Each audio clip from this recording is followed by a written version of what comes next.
The Louisiana Bayou is a place of eerie beauty where Spanish moss drapes like ghostly curtains over ancient cypress trees. The water moves sluggishly, reflecting the muted greens and browns of the surrounding swamp. A small wooden house on stilts stands silent, its porch empty but for a rocking chair that sways gently in the humid breeze. This is a land of secrets, where the line between myth and reality blurs.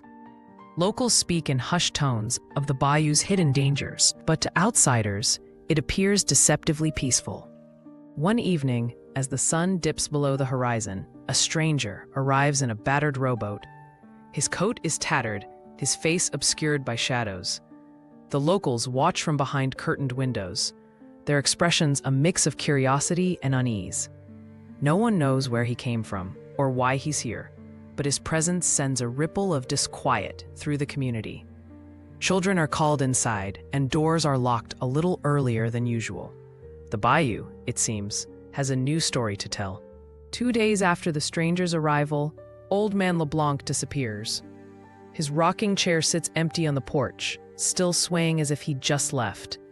Muddy footprints lead from his house to the water's edge, where they vanish into the murky depths. A thick fog rolls in, swallowing the bayou in an impenetrable shroud. The locals exchange fearful glances. This isn't the first time someone has vanished without a trace in these waters. The bayou keeps its secrets well. By morning, the entire community is buzzing with worry. Men and women gather with lanterns and flashlights, their beams cutting through the lingering fog. Canoes are launched into the narrow waterways, their occupants peering into the murk for any sign of LeBlanc. Whispers of old legends resurface, tales of disappearances tied to the bayou's darker history. The search is slow, methodical, but hope dwindles with each passing hour. The bayou gives up nothing easily. As night falls, the stranger reappears, leaving a torn, water-stained map on the steps of the general store. The symbols scrawled across it are unfamiliar, twisted lines and arcane markings that hint at something older than the bayou itself. A single candle flickers nearby, casting long shadows.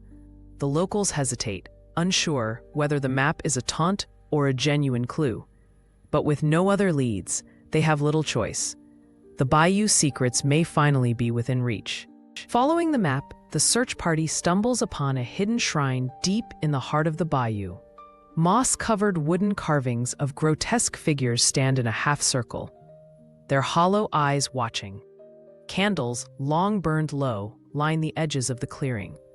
The air is thick with the scent of damp earth and something older, something unnatural. The locals exchange uneasy glances. This place feels alive, as if the bayou itself is breathing. The disappearances were no accident. Armed with lanterns and resolve, the locals quarter the stranger on a moonlit stretch of the bayou. His face remains unreadable, his posture unnervingly calm. Demands for answers hang heavy in the humid air. The stranger doesn't flee. Instead, he smiles, a slow, knowing curve of his lips. The water around them ripples unnaturally, as if something beneath the surface is stirring.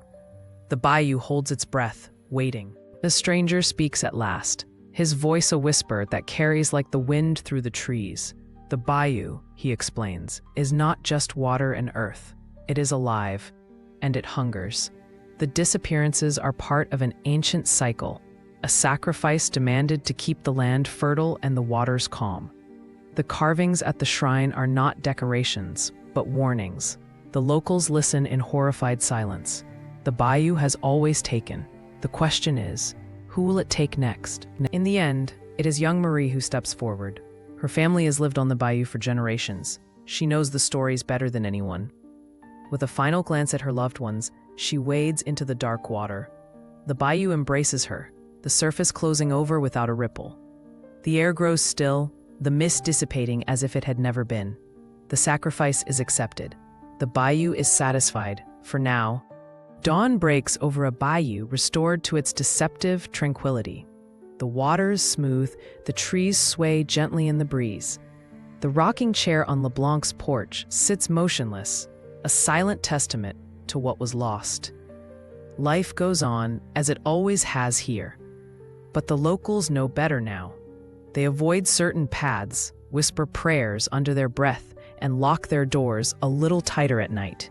The bayou remembers, and it will hunger again.